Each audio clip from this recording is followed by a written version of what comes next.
It's always fascinating to talk about financial literacy and financial capability, and it reminds us how much work there is ahead of us. I think the biggest challenge is how to figure out how to bring the financial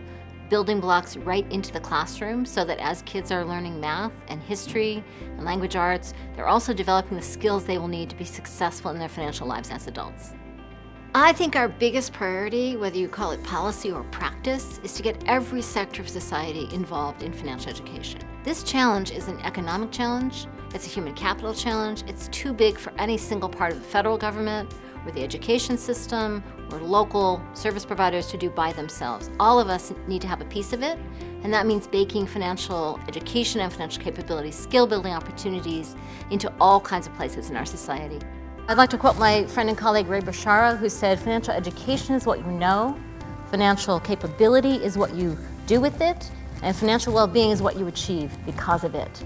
So we need to move from this idea that it's only about knowledge and recognize this is a human capital skill for our countries and our populations, and then think about how you create that from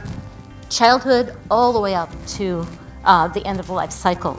I think in financial literacy, we're really at a tipping point where we're moving away from this idea that the job is to give knowledge and more toward this idea that the job is to